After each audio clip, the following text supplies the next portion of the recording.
Welcome to the third quarter 2024 Phillips 66 earnings conference call. My name is Emily and I'll be your operator for today's call.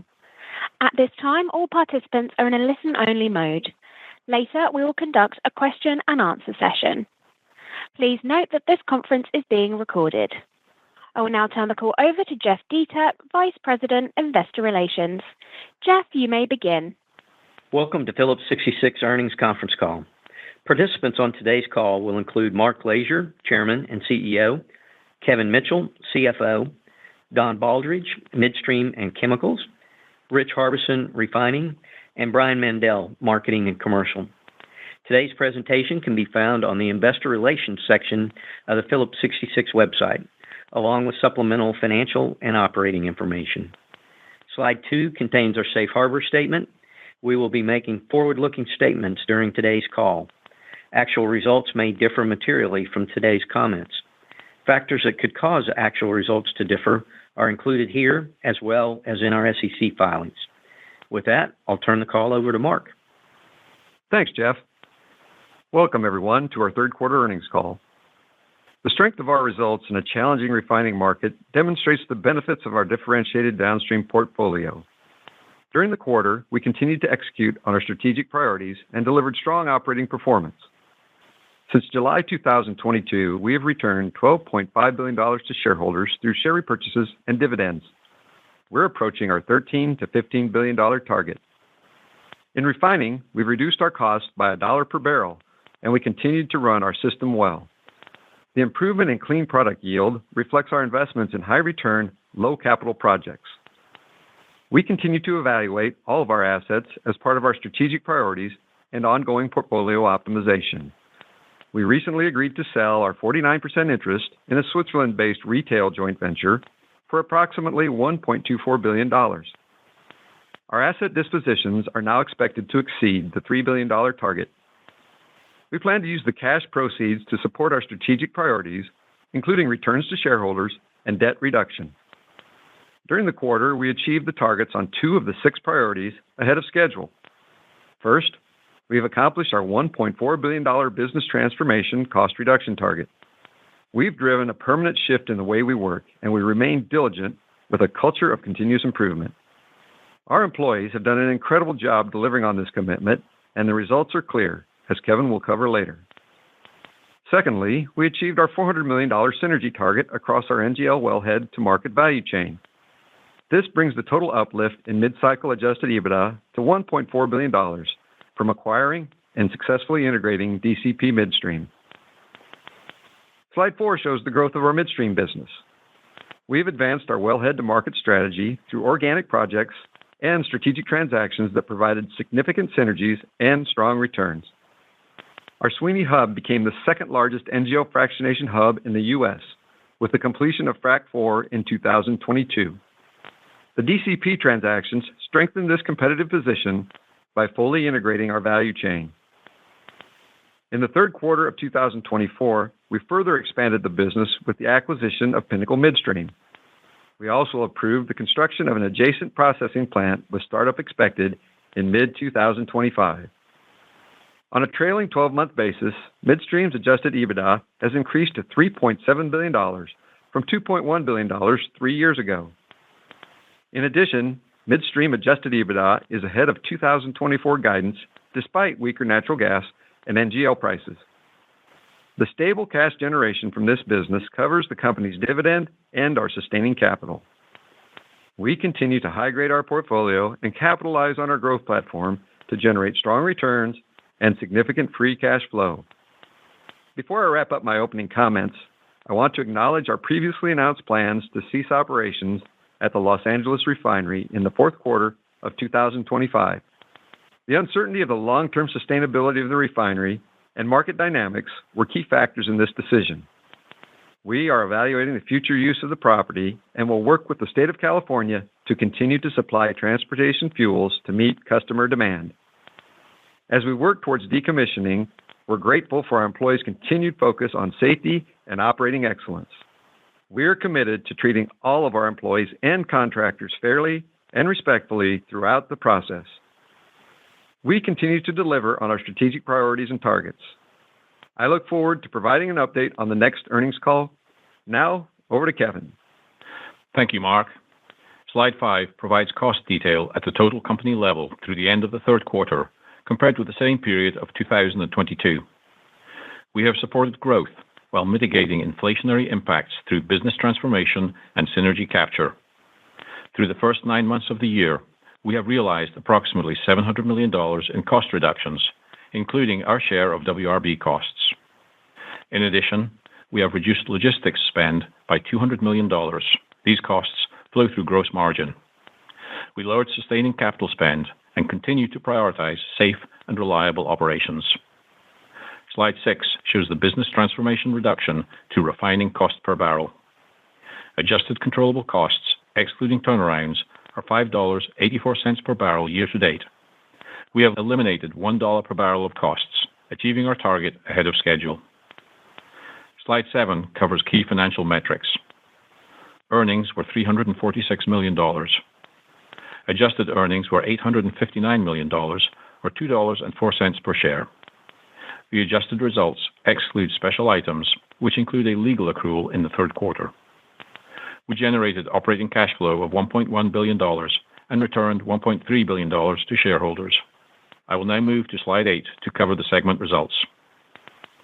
Adjusted earnings decreased $125 million compared with the prior quarter.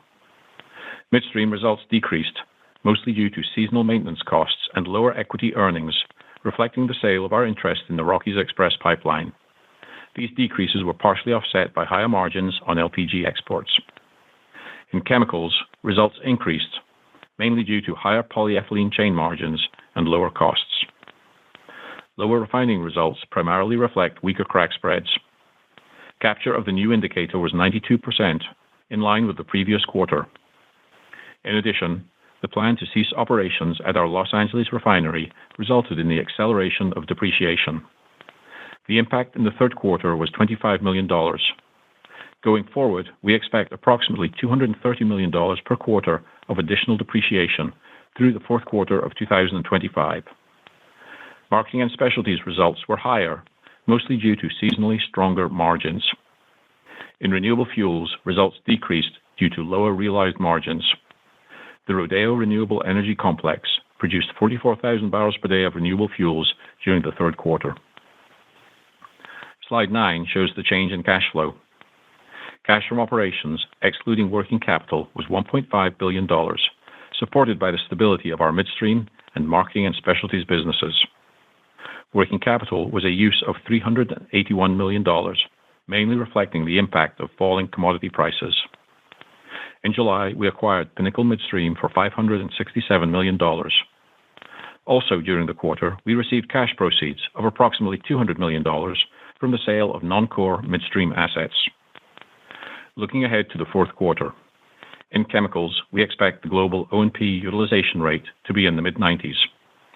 In refining, we expect the worldwide crude utilization rate to be in the low to mid-90s, and turnaround expense to be between $125 and $135 million. Full-year turnaround expense is now expected to be $485 to $495 million. This is a reduction of more than $100 million from our original guidance. We anticipate corporate and other costs to come in between $300 and $330 million. Now we will open the line for questions, after which Mark will wrap up the call. Thank you. We will now begin the question and answer session. As we open the call for questions, as a courtesy to all participants, please limit yourself to one question and a follow-up. If you have a question, please press star, then 1 on your touch-tone phone. If you wish to be removed from the queue, please press star, then 2.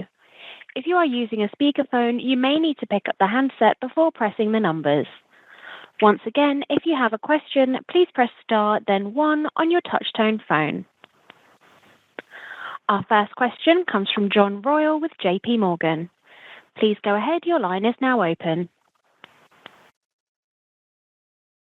Hi, good morning. Thanks for taking my question. So my first question is just on your decision to shutter your remaining conventional capacity in California. Can you just talk about what went into that decision and How much did recent regulatory changes play into that decision, or was this something that you had planned even absent that? Yeah, good morning, John. As we've stated in our strategic priorities, we will do an ongoing evaluation of all of our assets, and so the LA decision really was part of that. And the Los Angeles refinery has been under significant market pressure, and the refinery, if you think back historically, was originally designed to process in-state California crude production, and that's declined by about 75%. So the continued outlook in California in face of declining diesel and gasoline demand was a pretty tough one. And so when we took that given outlook for the market and also factor in, California's stated policy to move away from fossil fuels, we expected California to be a pretty challenging refining market going forward. And we also have, the typical maintenance and regulatory spending that we face, and that's only going up. And so there are a lot of factors that go into these decisions, and these decisions are only made after we do an exhaustive review of all the alternatives. And that exhaustive review led us to idle the refinery, as we announced earlier this month. And so it wasn't any kind of knee-jerk reaction in the face of any policy changes in California. This has been a long-term analysis. Great, thank you, Mark. And then my follow-up's on the balance sheet, and maybe you could just talk about your outlook for the balance sheet and perhaps where you think you could finish the year on leverage following the sale of the Swiss business and potentially the Germany and Austria business. And recognizing there are a lot of moving pieces around working capital and some other things, but just any guidance on where you could finish the year on the balance sheet. Yeah, John, it's Kevin. So certainly expect to finish the year with a stronger cash or net debt position than where we are currently. And that will be partly reflected by proceeds from asset dispositions, but the bulk of that is going to be 2025. So we expect the Swiss business, that transaction to close in the first quarter of next year. And the Germany, Austria retail business, we're still in active negotiations around that. And so that will be a 2025 item as well. But nonetheless, the proceeds from dispositions give us a lot more added flexibility as we think about balance sheet priorities, continuing to return cash to shareholders, and also investment in the business. And just as a reminder from a capital allocation standpoint, the first priority is sustaining capital. That's about $1 billion per year. The second priority is the dividend. That's approximately $2 billion per year. And everything after that is available for investing in the company in growth, returning cash to shareholders, of which the dividend obviously is a part of that, but share repurchases, and then the balance sheet and debt reduction. So we're a bit off of our target leverage metric, and we expect to get closer to that. It'll take a little while when you look at the different components of the debt and the equity on that, but we expect to be moving our way towards that objective. Thank you. The next question comes from Roger Reed with Wells Fargo. Roger, please go ahead. Yeah, thank you. Good morning. Kevin, I have two questions for you here. I'll just throw them together. One is, we think about the stated savings, the $1.4 billion on the synergies, on the overall cost reduction plan, the $0.4 billion from the synergies with DCP, offset by the inflation that's in slides 5 and 6, I think, which it sounds like you're using a standard CPI there. I just would like to maybe dig into a little bit of how do we look at those two moving parts. One, pretty substantial savings. Two, inflation that's out there. You mentioned it comes out of the operating costs, but those can also be, impacted by seasonality, by, maintenance and so forth. But how we should really look at that on a net basis, and what's the maybe inflationary pressure going forward? Yeah, I think as you look at that, and as you point out, we highlighted the inflationary impact. We also highlight the market impact, and you could say those are two versions of similar factors. They're market driven. They're outside of our control. One of them has been a headwind for the last couple of years. The other one has been a tailwind for us with lower natural gas prices primarily. And so what we're trying to focus on, as you would expect, are those things that are directly within our control, and that's reflected in that cost reduction bar on the chart.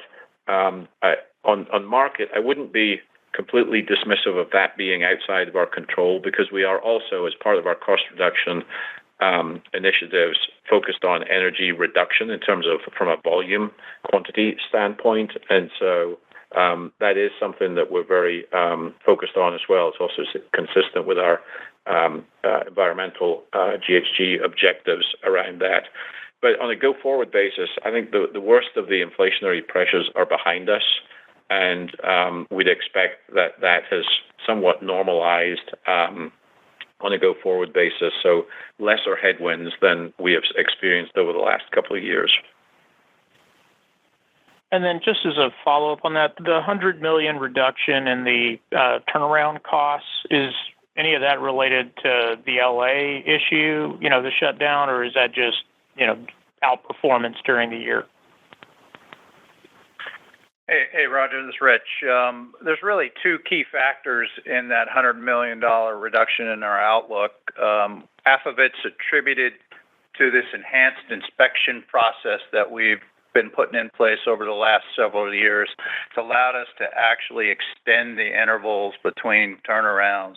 So some of that data was coming in this year on some planned turnarounds, and after we had a chance to evaluate it, we were able to defer those turnarounds. That's roughly half of that $100 million. And the other half of the $100 million is the organization's execution of the work. We've actually gotten much more efficient at our execution through a number of initiatives that we put in place with the turnarounds, and we're seeing the fruits of that labor come through now. So, great, thank you. The next question comes from Neil Mehta with Goldman Sachs. Neil, please go ahead. Yeah, good morning, team. Just want to follow up on the comments around, balance sheet and capital allocation. And you guys have made a tremendous amount of progress in returning capital to shareholders via buyback and dividends. But how do you think about the pace of that going forward and what appears to be a softer commodity environment? Yeah, Neil, it's for the last year and a half or longer, we have been very focused on the commitment that we put out there, the $13 to $15 billion target, and that has somewhat informed our decisions around the pace of buybacks. As we get to the end of that, I think we will move to more of in excess of 50% of operating cash flow being the sort of return to shareholder metric. We talked about that, I think, on the last call, that the go-forward assumption around this is 50% or more of cash from operations being returned to shareholders. I think that's a good way to think about this as you model out into 2025 for that metric. Okay, that's helpful. And then we saw very solid strength in the chemicals business relative to some of your peers this quarter, and then marketing ticked up. I would imagine some of that's just because crude softened at the end of the quarter. But can you talk about those two businesses and the outlook as we think about the sequential into fourth quarter and early next year? Well, Neil, I'll take the chemicals side of that, and we've seen CP Chem's performance strong. They're able to operate at high rates when others have had to cut back because of costs. I think that they don't have any operation or much operations exposure in Europe, which is beneficial, and they've got their advantaged feedstock position, low-cost ethane in 2 locations in the world that they've really been able to lean into.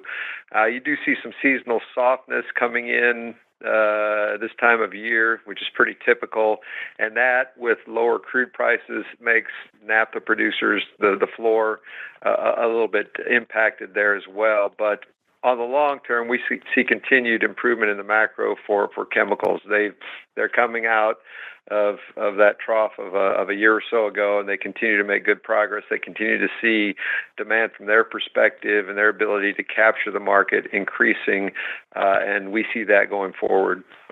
Hey, Neil, this is Brian. On the marketing side, Q3 is typically marketing's strongest quarter.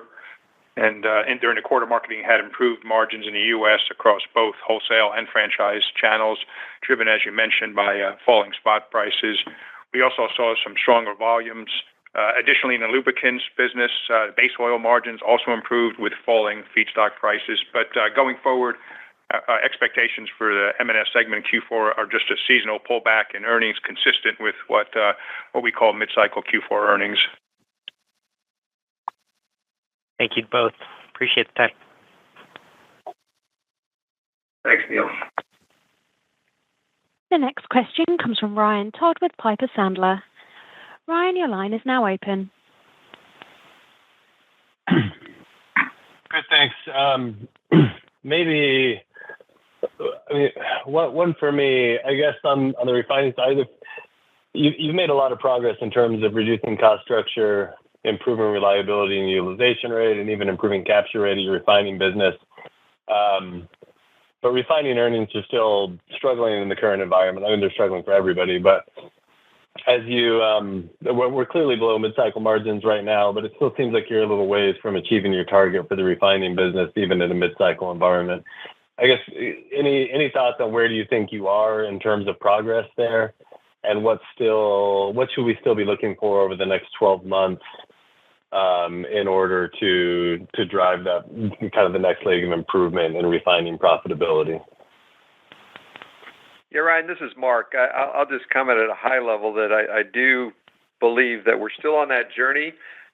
We've pretty dramatically increased or enhanced our cost position, and we'll continue to do so. We are focused on being competitive and continuing that journey.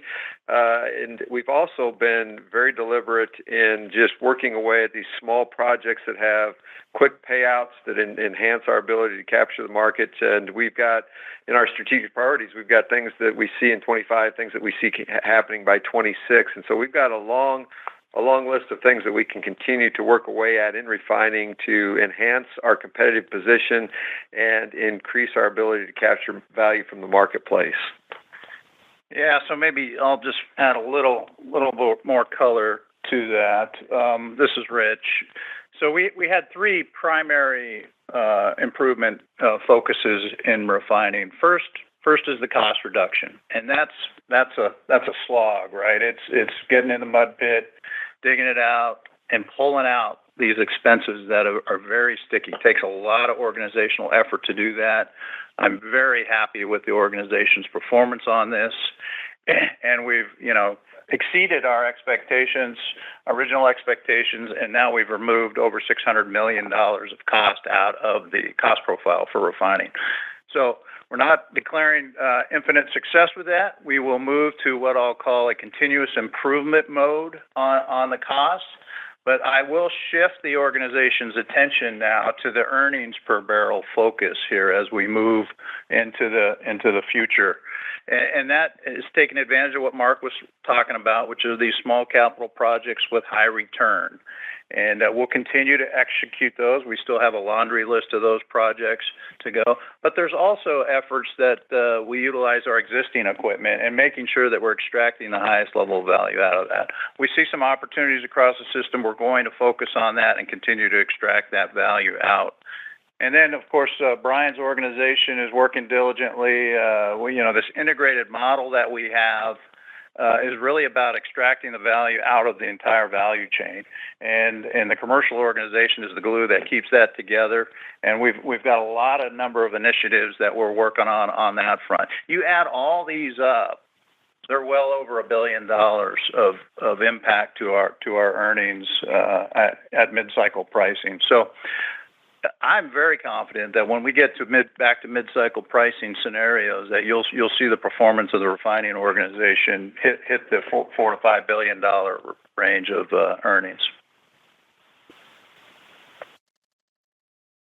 Great, thank you.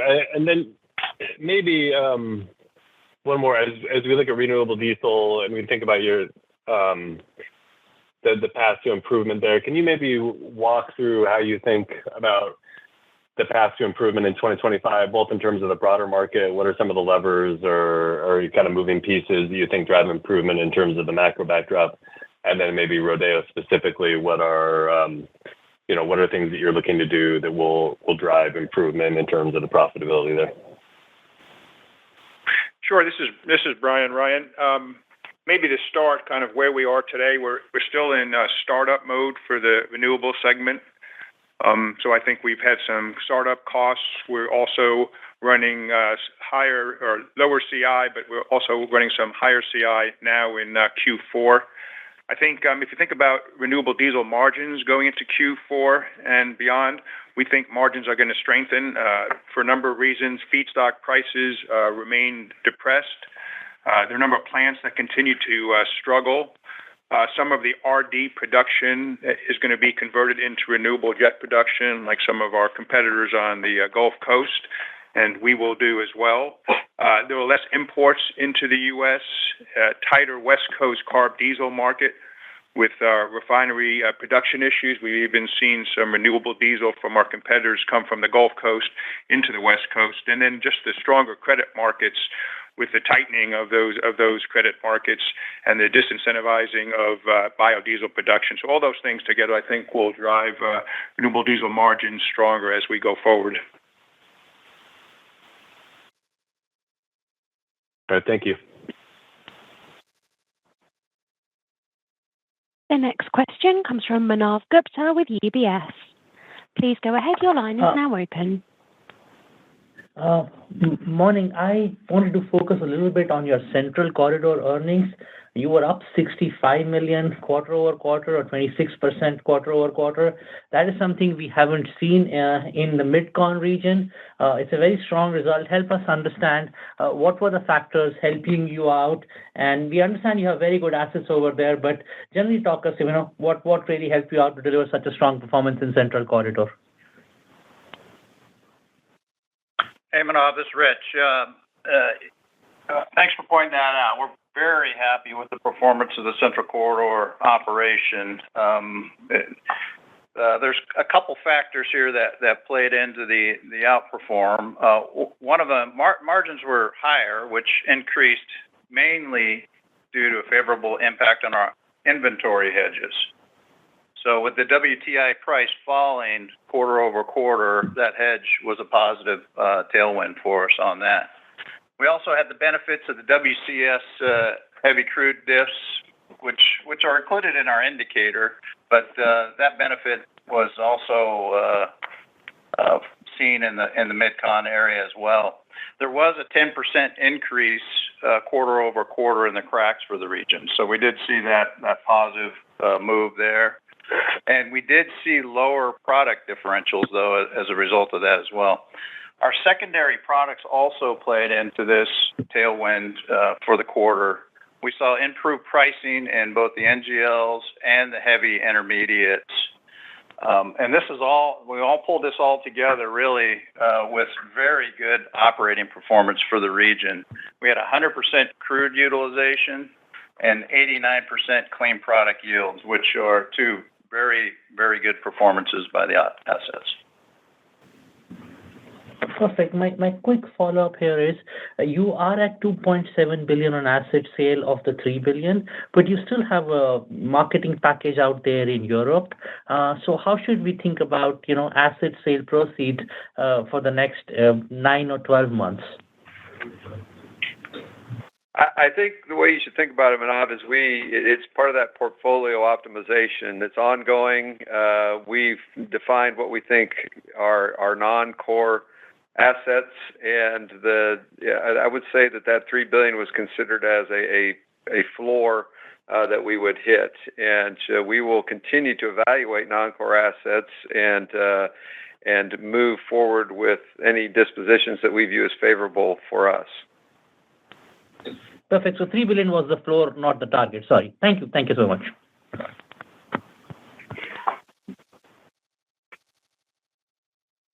The next question comes from Matthew Blair with Tudor, Pickering, Holt. Matthew, please go ahead. Thank you, and good morning. Your refining capture held up pretty well in the third quarter at 92% versus 93% in Q2. Typically, in the fourth quarter, refiners see some tailwinds here, just from things like higher butane blending volumes. Could you talk about your expectations for capture in the fourth quarter? Do you think it's reasonable to expect a small improvement quarter over quarter, or is it too early to say?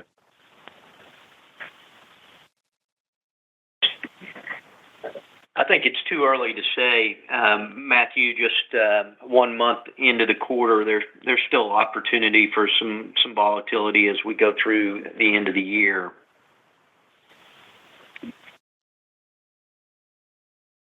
Sounds good. And then the West Coast seemed pretty challenging for Phillips and some of your peers in the third quarter. I think the capture fell to 63% versus strong levels in Q2. You obviously made a decision to close the Los Angeles refinery. Could you talk about the headwinds in the third quarter in the West Coast and whether there's been any improvement so far in the fourth quarter?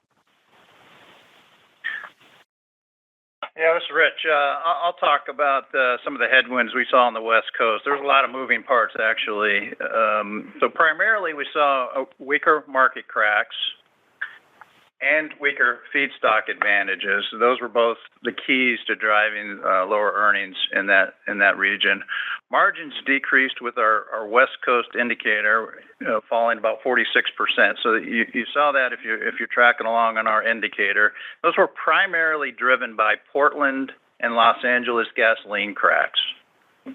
Crude deliveries also played into this as well. There was a prior month injection of crude delivered by pipeline coming out of the north from Canada. And in a declining price environment, we see an impact in that as well versus the benchmark. Secondary product impacts primarily related to heavy intermediate drawdown of inventory.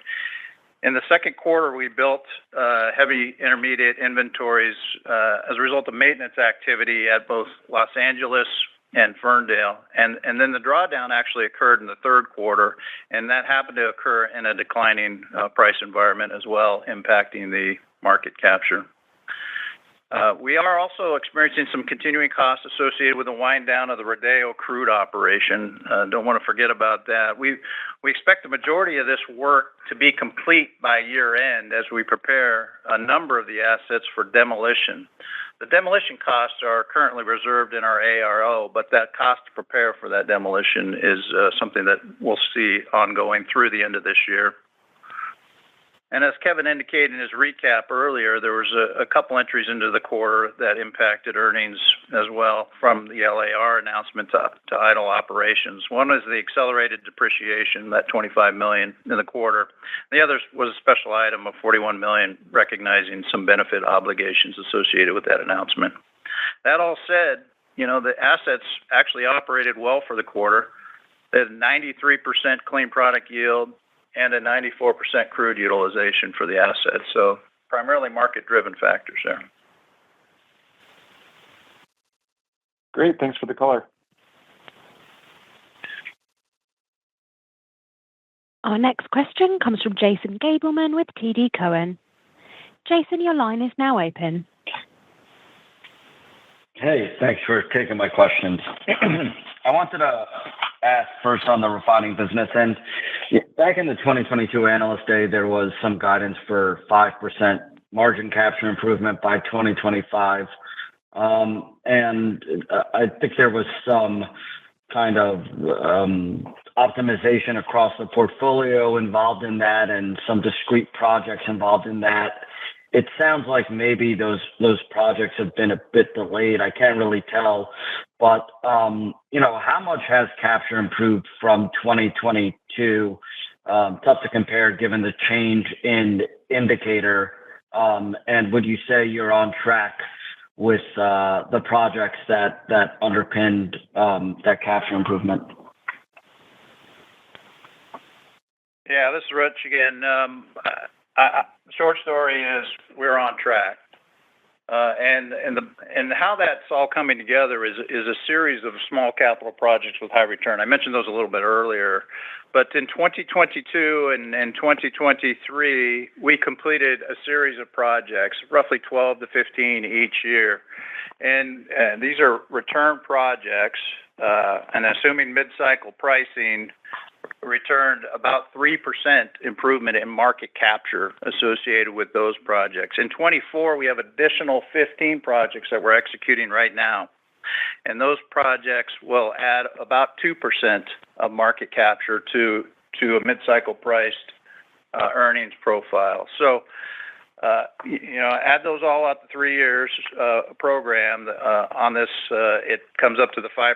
That 5% number is equivalent to essentially $400 million of earnings at mid-cycle pricing. So, if we see that environment, I'm very confident that we will see that impact and that actually hit into the market capture numbers that we're seeing through the existing indicator, and we'll have to go back and recreate a bridge to the traditional indicator. Okay, thanks. My follow-up question is going back to some of the commentary on distributions next year and the balance between deleveraging and buying back shares. There's a few targets out there in terms of debt. There's 25 to 30% net debt to cap. There's $18 billion of net debt. What's kind of the preferred metric investors should look at to determine what the buyback capacity is next year, and how do you feel about the balance sheet going into next year, given all the concern around the refining market environment? Thanks. Yeah, Jason, it's Kevin. Let me make a couple of comments on that. The leverage target is the 25 to 30% level, but we acknowledge that may take a while to get there, given the current environment and the absolute, not just debt level, but also, it's debt and equity that drive that calculation. We also are looking at absolute debt at a sub 18 billion on a net debt basis. So we're at the end of the third quarter, we were at an 18 billion net debt level, and we'd like to be a little bit lower than that. We do think that we're going to have a fair amount of flexibility going into next year, because while the refining environment is weaker than we would like, the other businesses are performing very well. We have the broader portfolio, and you're seeing the benefits of that. And we also have some healthy cash that will become available through the asset disposition. So while we've announced 2.7, less than half of that has actually been realized at this point in time. So we've got a fair amount still to come in, and there's other transactions that we're working on. So I think we'll still have a lot of flexibility to be able to meet our cash return objectives and make progress on the balance sheet, which, as you know, is one of our strategic priorities as well. Great. Thanks for that color. Our next question comes from Doug Leggett with Wolfe Research. Doug, please go ahead. Thanks.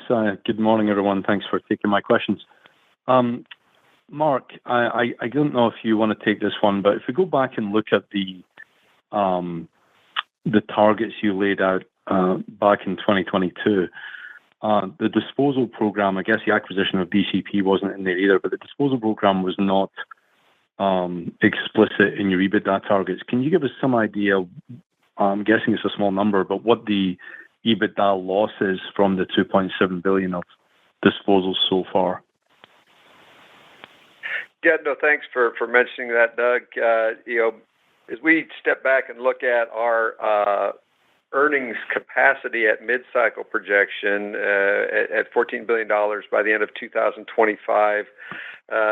We also recognize that there's parts that are moving in and out of the portfolio, and where we're landing is sometime early next year, we're going to look at the gives and takes, puts and takes around that number, and we'll come out with a revised mid-cycle earnings capacity, and just recognizing that number is not a projection of our earnings in 2025, but really our mid-cycle earnings capacity in 2025, and we'll be updating everyone on that. You can't put a number around the $2.7 billion at this point? We're not prepared to do that right now. We'll revise that early next year. Okay, thank you. And I guess my follow-up is actually related to that $14 billion. I want to make sure that we don't misspeak about that being a target for 25. It's obviously a mid-cycle capacity, as you pointed out, but embedded in there is a little over $5 billion of refining at mid-cycle, and you've been in the press and quite vocal about your view of, what the capacity puts and takes are globally for the industry. And I'm just curious, when you think, maybe we need to wait until next year, but if you think forward about what you had historically seen as mid-cycle, what some of us thought might be a better mid-cycle, that's obviously been kiboshed by by the last couple of quarters, obviously. But I guess I'm curious whether you think there is still a case for a higher mid-cycle, or whether we're battling to hold on to what was the last 10 years as our mid-cycle average. Well, certainly a lot has changed in the last 10 years, and I think part of our review is we will have to step back and see, what has happened in mid-cycle with respect to inflation inside the crack spreads, where all that comes down. I think it's very different than it was 10 years ago, but we do see enhanced strength in our ability to capture value in our refining assets, and we believe in the long list of things that Rich has talked about, and the combination of creating more integration value, our ability of our commercial group to capture more value from the marketplace, and a different posture around how we trade around our assets has significantly enhanced our mid-cycle earnings capability in refining. And if you look at 2025, we don't believe that we'll be at mid-cycle in 2025, but we also believe that going forward beyond 25, that we're going to see global demand growth that will exceed the net impact of capacity additions and rationalizations. And you're seeing more rationalization announcements coming at us, and very little beyond the two big refineries that are coming on now, very little capacity addition beyond 2025. And so we've got a fairly bullish outlook in the medium term. Appreciate your comments, Mark. We'll look forward to that update. Thanks so much. Thanks, Doug. The next question comes from Theresa Chen with Barclays. Please go ahead. Hi, thank you for taking my questions.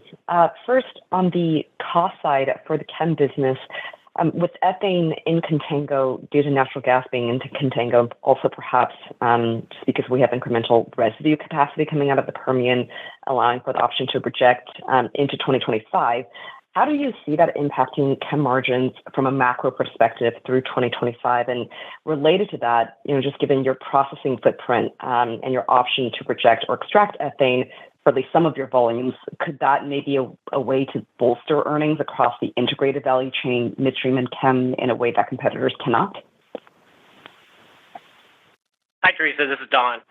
I think, from an ethane standpoint, as it relates to CP Chem, I think the advantage of ethane will continue to be there near term and long term. So I feel good about that outlook and how that will continue to be beneficial for CP Chem's position in the chemical market.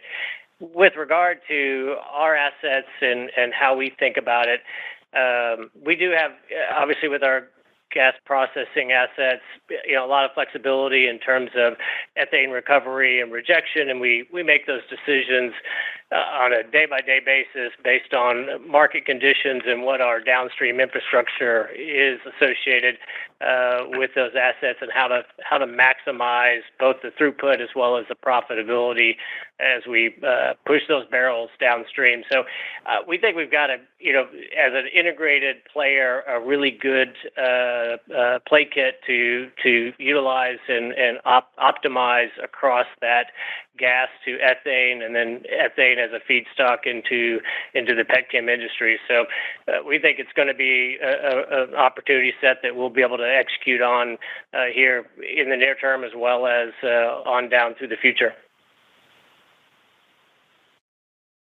Got it. And turning to the residue side in the Permian, I'd love to get a sense of how you view your exposure there. And you've sold a gas transmission asset outside of the Permian. Do you view your interest in GCX as core to your business, keeping in mind that the two other interests in GCX have consistently transacted with a double-digit multiple, and the pipe also recently FID'd an expansion that's going to cost nearly $500 million on a 100% basis? Is that the best use of your capital? Love to hear your thoughts there. Well, first, I'd say we are very excited to see the customer support behind the GCX expansion. We do think that's a big vote of confidence as to the productivity and the outlook of volume growth in the Permian, which obviously we're a beneficiary of given our footprint there. And we are, an active participant in the residue gas marketing space and moving gas out of that basin. So we're pleased with where things situate from that standpoint. And then, probably just reiterate what Mark had said. We regularly evaluate our portfolio and look for opportunities to high grade where it makes sense. We think that's just the right way to ensure our capital is allocated to the best opportunities. It'll just be part of, in terms of our GCX interest, it'll be no different than the other assets in our portfolio. We'll continually evaluate and make a decision when the time and the opportunities make sense. Thank you. The next question comes from Paul Cheng with Scotiabank.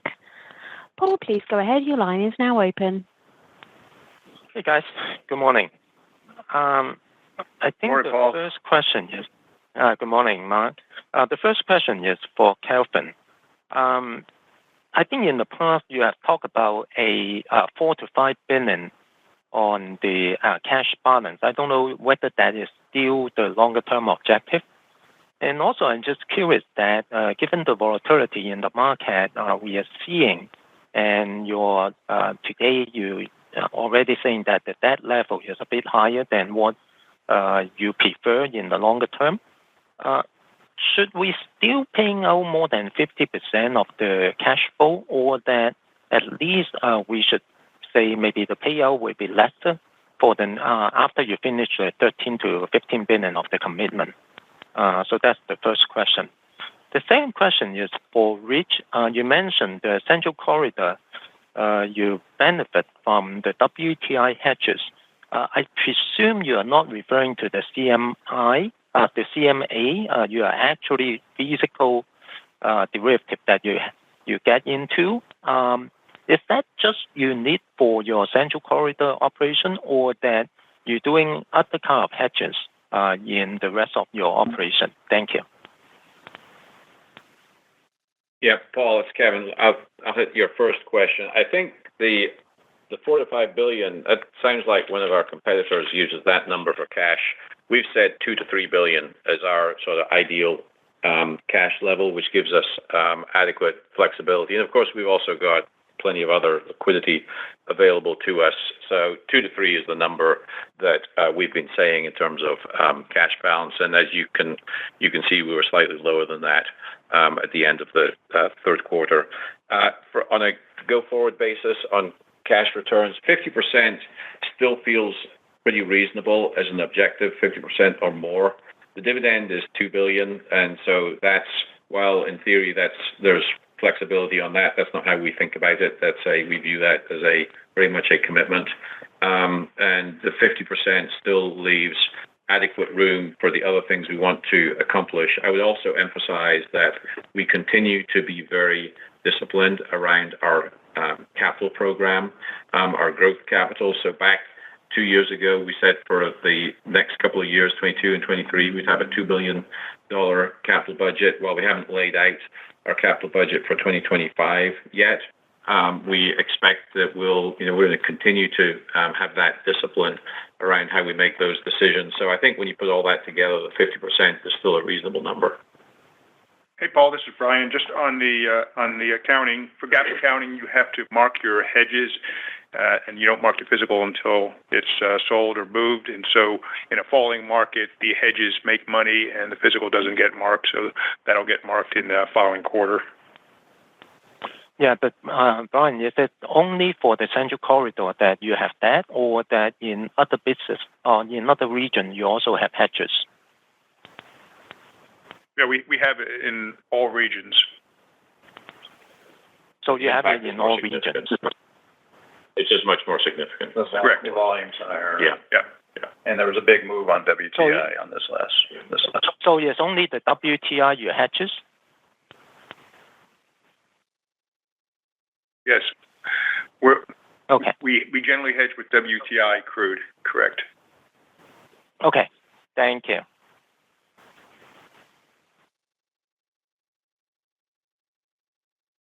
The next question comes from Jean Ann Salisbury with Bank of America. Please go ahead. Your line is now open. Hi. I believe that the Enterprise TW Products pipeline has started up to PADD 4. Are you seeing that impact in PADD 4 margins yet? No, not yet. Okay. And then my follow-up is, I think you kind of referenced this in the comments, but LPG export ARBs have gotten extremely wide, as I'm sure that you're aware. And I think they're expected to stay that way for a few quarters until more export capacity comes online. How much exposure does PSX have to the ARB, and does that increase over the next few quarters? Yeah, this is Don. Thanks, Jean-Ann. At Freeport, we are experiencing strong demand for LPGs, and I would just say we have a portfolio mix of short and long-term contracts there at Freeport, as well as really across our whole NGL value chain. So, yeah, this portfolio approach, it lets us capitalize on opportunities like we see today across the system. It sort of helps navigate where, at any point in time across the NGL value chain, you have some positives, from a margin standpoint and some headwinds. So it really helps kind of level out across that value chain, but we are seeing, real positive, healthy dock fees given the spread today to international markets, the ample supply of vessels, and then just a tight existing dock capacity across the Gulf Coast. So we'll get a share of that, and we believe it's a pretty healthy outlook, as you mentioned, for the foreseeable quarters. Great. I'll leave it there. Thanks for taking my questions. Thank you. The next question comes from Joe Laetsch with Morgan Stanley. Joe, please go ahead. Hey, good morning, team, and thanks for taking my questions. So on the macro side, thanks for your comments earlier on the supply outlook.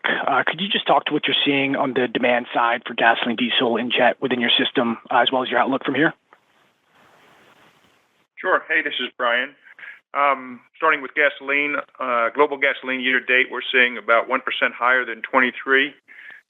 European demand's a bright spot with sales of gasoline-powered and gasoline hybrid vehicles supporting higher growth in 3Q versus prior 3Q, about 4% up. U.S. demand performed well too, growing over 1%, 3Q to former 3Q. Part of that is the retail prices that were falling considerably with the spot prices. On distillate, year-to-date distillate, global demand was about 1.5% lower. In the U.S., we saw in 3Q about 2% lower than 3Q. We're seeing some cautiously optimistic comments from some of the freight companies. UPS, for instance, came out last week and reported positive revenue and profit growth in the third quarter, which followed nearly 2 years of subpar performance. Also in the global container business, the global container volumes are up. In fact, in August, they hit a record high. So seeing some positive signs there. Jet year-to-date global jet demand is about 8.5% higher than 23, driven largely by Asia. Europe and U.S. flight demand is back to 2019 levels, but jet demand isn't quite back to those levels, mostly because of the aircraft efficiency and the fleet. Great, thank you. And then just shifting to renewables, some peers have talked about seeing a premium for SAF over RD. What are you seeing from a commercial and demand standpoint for SAF at Rodeo?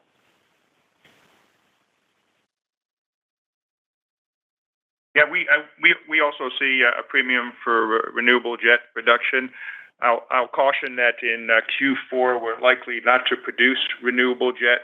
We're currently running off higher CI feedstocks for the plant as we prepare for the production tax credit next year.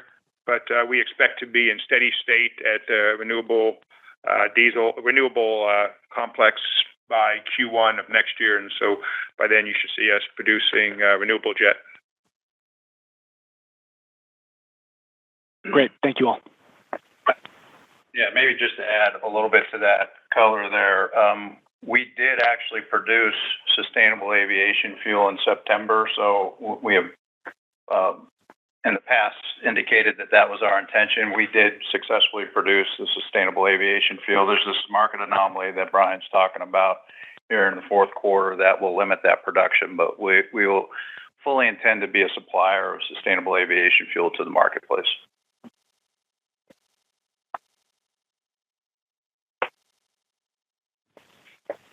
This concludes the question and answer session. I will now turn the call back over to Mark Lashier for closing comments. Thanks for all your questions. We delivered strong performance across our differentiated downstream portfolio. Business transformation achieved $1.4 billion of run rate cost reductions and lowered our refining costs by $1 per barrel. Midstream achieved its synergy target and provides stable earnings with attractive growth opportunities. We expect to exceed our $3 billion asset disposition target, having signed agreements to generate $2.7 billion in proceeds to date. We continue to evaluate assets as part of our ongoing portfolio optimization. I'm proud of our employees' significant achievements toward our commitments. We're confident in our strategy and continued execution on the remaining targets. Thank you for your interest in Phillips 66. If you have questions after today's call, please call Jeff or Owen.